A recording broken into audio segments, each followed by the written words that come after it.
Greetings, Mech Warriors. Hello, ladies and gentlemen. This is TTB speaking, and welcome back to German Mechgineering. Today, guys, we're playing the Warhammer Black Widow in a, well, I would say more or less classic build. Nothing too crazy, or is it? Let's find out, shall we? As you can see from these four boom nipples here, we're running an autocannon build, and it's going to be really, really nice. As you can see, the weapons are fairly close to the cockpit and fairly close to the center of the mech. That means you have some good convergence on this thing, and you only have to expose about 40% or so of your mech to be able to shoot targets, and you don't have to deal with knuckle dragging, so that's an added bonus. Also, of course, the Warhammer is always one damn sexy devil and one of the most fun mechs out there. Alright, let's have a look at the loadout, guys. And as you can see, we're running 4 AC5s. That gives us an alpha strike of 20 damage every 1.66 seconds. Minus 0.2 almost, so below 1.5 seconds fire rate. Really, really nice. We have a range of 700 meters with skills, optimal range, and 1400 max range. So we're able to engage targets at all ranges, which is really, really nice. And since we have 4 autocannon 5s, this mech also runs relatively cool. So we have the ability to deliver some good damage at medium to long ranges, remain cool, and be fast. Because look at that engine, guys. XL300 engine in this mech. Yes, I went all the way.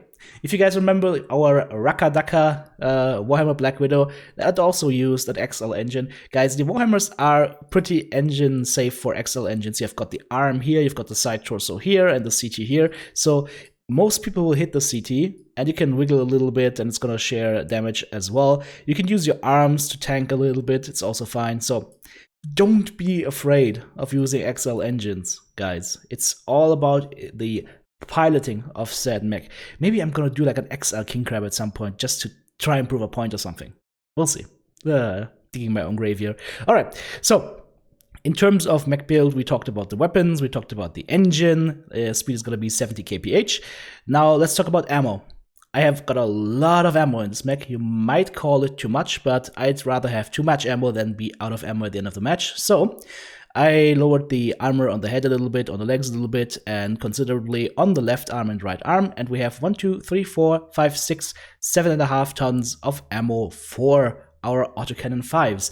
Now, you could probably lower 1 full ton here and just invest that into additional armor, but again, as I said, you're not going to need the arms that much for tanking, not going to need the legs that much for tanking in most cases, so you should be fine with this build, but I recommend to you to tinker with these values to your liking. Okay, now let's go ahead and have a look at the skill tree. We're going deep into the firepower tree.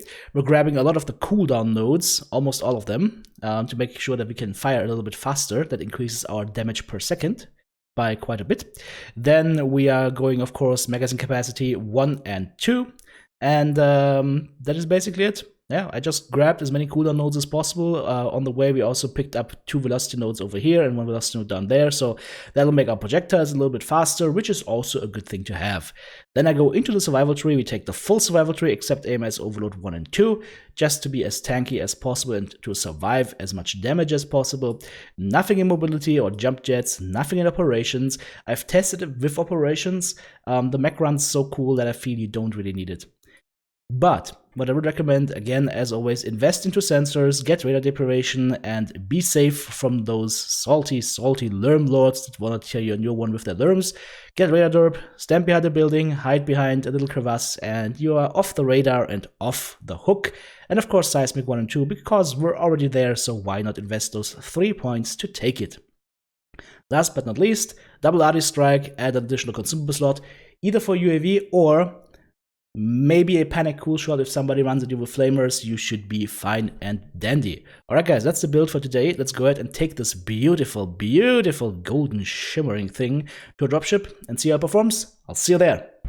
Well guys, here we are. It is a mining collective time. What a better way to try and test this mech by giving ourselves a tiny little challenge. And that challenge is go and hold the top. And I have tried that in bigger mechs. I have tried that in things like an Atlas and horribly lost because teammates didn't care, teammates didn't try. So doing this in an XL engine Warhammer. Seems a little bit ambitious, but you know what, guys? This is German Mechgineering, and not French Mechgineering. So we're gonna go up top. Let's go ahead and find some targets and then try and shoot them. I'm gonna immediately drop my artillery strike here, just as a mode of defense. Asking for help now and pushing top, going in whatever that is. Okay, that is a king crab. He's trying to shoot me. He's not hitting me very well, but that's alright. We just keep firing onto him. And I think we did about 80 damage to him already that fast. Still waiting for teammates to show up. I'm just gonna hold this angle right here. It's really nice. If anybody tries to shoot me, I just walk forward and I am going to be in cover behind this metal girder, and that will keep me reasonably safe. And if my teammate removes his buttocks from the equation, I will be able to shoot targets again. Unfortunately, missed my shot on that Thunderbolt. Now let's go ahead and see if we can get another shot in. Beautiful. And we will still hold this position. As you can see, the enemy team is right now bundled up in Echo 5. All the guys that have walked over there are just standing there. I drop another artillery strike on the Echo 5 corner here, trying to hit people with that. And now we're just going to go in onto the enemy Eben Jack, who apparently got a little bit antsy and just goes YOLO into my teammates and didn't see me. So we will just surgically remove a few parts of his mech here into his back. There we go. There's a roughneck coming in. He's coming right for me. So let's go ahead and shoot him in the face. Bada bim, bada boom. TTB claims his first kill. And notice something, guys. We are still holding our position. And since my assault buddies held the position at the ramp aggressively and not like fearful kittens, we are actually able to take down some targets, and I am still alive. I actually took down the king crab from before, then I went onto the side torso of the hellspawn, took that down. I know that hellspawns like to have an XL engine, and we killed him through said XL engine. Perfect. Let's keep on pushing. There's a cicada around the corner, there's also a thunderbolt around here, and 5 kills over 3. It is still fairly close, but I see the thunderbolt is almost dead, so this is a clear sign for me to go in, grab the jugular vein, and keep on going. 4 kills for TTB, and we're still counting. Let's see if we can get the cicada here maybe. Nope, never mind. Alright, so I can see the enemy team right now, or what's left of the enemy team, the remnants of the enemy team, are in Delta 4, so they will be pushing towards the middle. I see my assaults are in the middle and they need assistance. So I'm not going to jog around that middle area now like a rotator potato. No, instead we go help, and now we go in. Yes, we've got an XL engine, doesn't matter. We go in, we share armor with our teammates, and we do some good here. Take down that enemy, what was it, assault mech? Holy hell, this thing just kills assault mechs for some reason. Fine by me. And now I have to contend with a flea here, but with his varied assortment of lasers, I would call it, medium pulse, small lasers and medium lasers, he's got no chance against my Warhammer, especially not since I've got my backup here with me. So he's just been lagged. A Raven goes in, a Raven goes for kill, somebody else took it, I think, for the back, and the last guy alive is the almighty K9 Urban Mech. Alright, let's see if we can get some more damage in onto him. I just need to be careful here not to hit my teammates, because they're a little bit antsy right now. It's the last guy. Everybody wants to kill, and that is where team kills can happen. So I'm trying to be careful. Let's drop down and shoot him again, and almost kill our wolfhound because he jumps right in front of my guns. But luckily, I held my fire at the last second. And I think if I hit something, I just hit the arm. Alright. Let's go ahead and have a look at the scoreboard. 5 killing blows, 6 assists, 1 solo kill, 2 kill modes, damage dealt, 639 damage done, and 10 components taken out. And guys, if you enjoy this content, you want to keep it going, then go ahead, check out my Patreon page, become an active supporter and a member of Team TTB. And we're gonna go ahead and jump right into the next game here, which is going to be as awesome, I promise.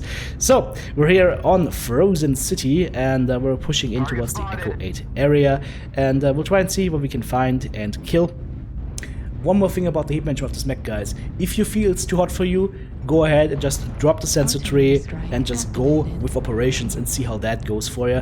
You shouldn't need it normally, because this is not a mech like the Direwolf Ultraviolet that likes to trade forever at prolonged instances. You want to go ahead, you want to find a target like that Mad Cat, get a few pot shots in, and then go back to cover again before the enemy team can go ahead and start literally mauling you with maulers and other assorted mechs. So we're gonna go ahead and do some damage to these guys over here. They are at 800 meters, which is fine. fine, guys, which is fine. We're still doing at least 4 damage at that range per shot or per shell, so we're still bringing some good damage down range.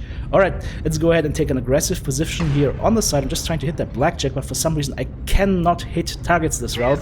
I was trying to shoot light mechs earlier, it didn't really work. I just whiffed all the shots, which is a little bit embarrassing, but hey, what can you do? Speaking about embarrassing, once again, shooting the Vapor Eagle and missing. It's like my aimbot isn't working anymore. Maybe I should try and reinstall that thing. Alright, so here's the thing, guys. I'm looking at the map and I'm going like, do I want to push Echo 7? And if I do that, I will be alone. Or do I go back to my teammates, and with 75 kph in this case I still had extra speed in the skill tree. It's not needed, guys, so don't be afraid of that. I can just go ahead and go back to my teammates.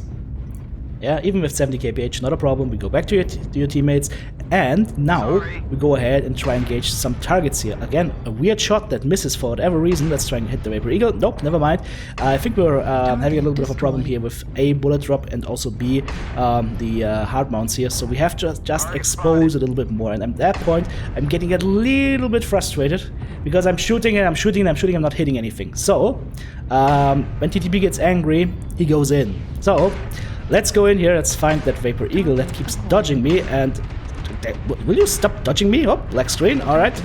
Okay, well, he kills himself. Never mind, then we are going to go on to the Huntsman if we can get a shot in edgewise. Nope, never mind. So, again, TTB's steam level is rising. Not the salt level, just the steam level, because I want to kill something here. So, that Mad Cat over here, though, that looks juicy. Yeah, he want to duke it up with me, dude? You really want to duke it up with me, dude? I got way more accurate weapons than you do, and I just went for his cockpit and killed it. Now we took away the arm from that poor Kruger, and it's time to go onto the Annihilator. Now, with the AC10 Annihilator, you don't want to duke it out, because he's gonna kill you. But if you have the ability to do shots onto him and he just can't fire back, that is fine. Let's go ahead and go onto Kilo here. He's chasing a light mech. He's chasing a little squirrel. Beautiful. Nice job, little squirrel. Second kill of the match, and now somebody's coming in on Roughneck. He wants to know it, and he knows now better. Don't charge TTB. Sometimes he's got friends. Not always, but sometimes. And now there are the other friends that we haven't met yet, the guys that were back in Echo 7, have finally decided to join the fight, because it's 8 kills to 1, and they told themselves, okay, now is the time for us to engage. So we take away the second Mad Cat of the match. We are open CT right now, but look at the rest of the mech. Yeah, I've got one arm which is basically still pristine, and my side torsos can still take one more hit before they open up into components. So it's fine, guys. It's honestly fine. This guy, however, I don't want to brawl because he can one-shot me through CT. So instead, we will just hold back a little bit, and instead of just spraying and praying, use accurate weapon fire to take him down. 4th kill of the match. Beautiful. Well, at this point, it's just one guy left alive, and once we find him and kill him, this match will be over. Wow. So, yeah, as you could see, guys, halfway through the match, I was able to turn my aimbot back on again, started hitting stuff again, and good things started happening. I like this build. It's something that you don't see that much, especially since Ultra Autocannons are around, but, you know, guys, give it a try. It is rewarding. 4 killing blows, 4 assists, 3 solo kills, 3 KMDs, 884 damage done, and 9 components taken out. So this mech definitely has 1000 damage plus damage potential. Well, guys, that's it for today. Check out my Patreon. I'll see you soon.